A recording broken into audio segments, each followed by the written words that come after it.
Hello மக்களே, இன்றைக்கி வந்து எபினாலேருந்து டோக்கியோவுக்கு நான் இக்கோஷி பண்ண போகிறேன். அதாவது வீடை வந்து ட்ரான்ஸ்ஃபர் பண்ணுறேன், ஷிஃப்ட் பண்ணுறேன். அதுக்காக வந்து பார்த்திங்கன்னா இந்த ரெண்டல் வண்டி நானே எடுத்துகிட்டு வந்தேன். வாங்க இந்த வண்டி எப்படி இருக்குன்றதை பார்க்கலாம். ஸோ இந்த மாதிரியான வண்டிங்கள்லாம் வந்து பார்த்திங்கன்னா என்னாலையும் ஓட்ட முடியும். அதுக்கு வந்து பார்த்திங்கன்னா என்னோடய லைசன்ஸில் எங்களுக்கு கொடுத்துருக்காங்க 5 டன் வரைக்கும் பார்த்திங்கன்னா மேக்ஸிமம் என்னால் வண்டிகள் வந்து ஓட்ட முடியும். இப்போ இந்த வண்டி வந்து பார்த்திங்க அப்படின்னா, ஸோ இந்த வண்டி நிப்பான் ரெண்டல் கார் அப்படின்னு சொல்லிட்டு அவங்கக்கிட்டேருந்து இது ரெண்டலுக்கு வந்து எடுத்திருக்கேன். ஸோ அவங்க வந்து பார்த்திங்கன்னா கேபின் இருக்கிற வண்டி, கேபின் இல்லாத ஆஃப் பாடி இருக்குது இல்லைங்களா, அந்த மாதிரி வண்டியும் கொடுப்பாங்க. இப்போ நம்மளுக்கு வீடுங்களெல்லாம் ஷிஃப்ட் பண்ணுறதுக்கு இது வந்து ரொம்ப வசதியாக இருக்கும். அதனால் நான் இந்த மாதிரி ஒரு இதில் எடுத்துகிட்டு வந்தேன். இதில் வந்து பார்த்திங்கன்னா உங்களுக்கு 6 மணி நேரம், 8 மணி நேரம், 10 மணி நேரம், 12 மணி நேரம், அந்த மாதிரி வந்து பார்த்திங்கன்னா 4-5 ஆப்ஷன் வச்சுருக்காங்க. இப்போ நான் வந்து பார்த்திங்கன்னா காலையில் 8லேருந்து நைட் 8 வரைக்கும் எடுத்திருக்கேன். மொத்தமாக வந்து பார்த்திங்கன்னா 12 மணி நேரத்துக்கு வண்டி பாருங்கள்.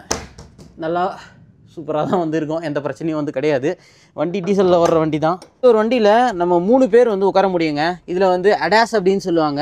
இது வந்து பார்த்திங்கன்னா ஆட்கள் யாருன்னா வராங்க, அந்த லேன் சேஞ்ச் அசிஸ்ட்டு, லேன் மாறி போகுது அப்படின்னா அதுக்கெல்லாம் வந்து பார்த்திங்கன்னா இதில் நிறைய ஆப்ஷன்ஸ் வந்து நம்மளுக்கு கொடுத்துருக்குறாங்க. ஸோ இந்த ஒரு வண்டியில் உங்களுக்கு இது ஃபுல்லி ஆட்டோமேட்டிக்னு நினச்சேன். இது வந்து பார்த்திங்கன்னா நீங்கள் ட்ரைவ் மோடில் போட்டிங்கன்னா நீங்கள் ப்ளஸ்ஸு மைனஸு இங்கே பார்த்தீங்கன்னா நீங்கள் மாற்றிக்கலாம். கீரை நீங்கள் எவ்வளோ மாற்றுறீங்களோ அது வந்து பார்த்திங்கன்னா இந்த இடத்துல நம்மளுக்கு டிஸ்பிளே ஆகுது. இப்போ நான் உங்களுக்கு மாற்றி காட்டுறேன். ஸோ இங்கே வந்து பார்த்தீங்கன்னா இப்போ கீர் ட்ரைவ் மோடில் போட்டேன். இப்போ 2வது கீரில் இருக்குது வண்டி ஆல்ரெடி. இப்போ நான் இது மொதல் கீருக்கு மாற்றுறேன் அப்படின்னும் போது இது கீழே ஷிஃப்ட் பண்ணால் போதும், ஆட்டோமேட்டிக்காக மாறிடுச்சு பாருங்கள். ஸோ கிளச்செலாம் எதுவுமே கிடையாது, வெறும் வந்து ஆக்சிலேட்டர் பிரேக் மட்டும்தான் நம்மளுக்கு கொடுத்துருக்குறாங்க. ஓகே. ஸோ இந்த வண்டியில் ரிவர்ஸ் எடுக்கிறதுக்கு உங்களுக்கு ரியர் வியூ கேமரா வந்து கொண்டு எந்த அளவுக்கு கிளியராக கொடுத்துருக்காங்க அப்படின்னு வந்து பாருங்கள். இதுலேயே நம்மளுக்கு நேவிகேஷன்லாம் கொடுத்துருக்குறாங்க. அப்டேட்டட் நேவிகேஷன் தான், எந்த லொக்கேஷனுக்கு போகணுமோ. ஆனால் என்னென்னா ஜாப்பனீஸில் இருக்கும், அதுதான் பெரிய பிரச்சனை.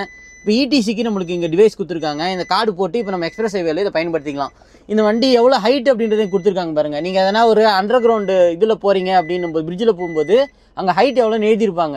அது தெரிஞ்சதுன்னா நம்மளுக்கு பிரச்சனை இருக்காது, இல்லைன்னா போய் வண்டி இடிக்கிறதுக்கான வாய்ப்புகள் இருக்குது. வண்டியில் சேஃப்டி சிஸ்டத்தில் நிறைய விஷயங்கள் கொடுத்துருக்காங்க. இப்போ உதாரணத்துக்கு இதில் நான் லெஃப்ட் இண்டிகேட்டர் போடுறேன்.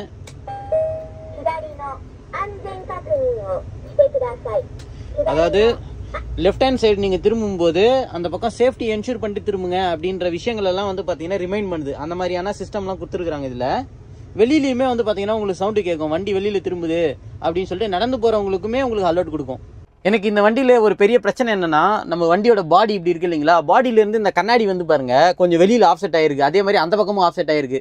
நான் பாடி இவ்வளோ தான் அப்படின்னு நினச்சிட்டு போனேன் அப்படின்னா கண்டிப்பாக வந்து இந்த கண்ணாடி எங்கன்னா ரோட்டில் போகிறவங்களையோ இல்லை எங்கன்னா கம்பத்திலே தட்டிடும் போல இருக்குது. கொஞ்சம் உஷாராக ஓட்ட வேண்டியதாக இருக்குது. வேலைங்க, இந்த நேவிகேஷன் வெறும் ஜாப்பனீஸ் தான் சப்போர்ட் பண்ணணும்னு நினச்சேன். நிறைய மொழிகளை வந்து சப்போர்ட் பண்ணுது, ஆங்கிலமும் இருக்குது, பிரச்சனை இல்லை. உங்களுக்கு மொத்தமே பாருங்கள் இப்போ ஆங்கிலத்துக்கு உங்களுக்கு மாறிடுச்சு. இந்த மாதிரி ஒரு வண்டி எடுக்கிறது எனக்குமே இது முதல் முறைங்க. ஏன்ப்பா இந்த வண்டிக்கு எவ்வளோதான் ரெண்டல்னு சொல்லி அப்படின்னு கேட்டிங்கன்னா, இந்த வண்டிக்கு நான் காலையில் 8லேருந்து நைட் 8 வரைக்கும் எடுத்திருப்பேன் அப்படின்னு சொன்னேன் இல்லைங்களா. இதுக்கு வந்து பார்த்தீங்கன்னா 17,400 அந்த ஜப்பானி எண்ணுக்கு வந்து எனக்கு செலவாச்சுங்க. கிட்டத்தட்ட நம்ம ஊர் காசுக்கு எடுத்துக்கிட்டிங்க அப்படின்னா எப்படியும் வந்து ஒரு 8,000 9,000 அந்த லெவலுக்கு வந்து வந்துடும்.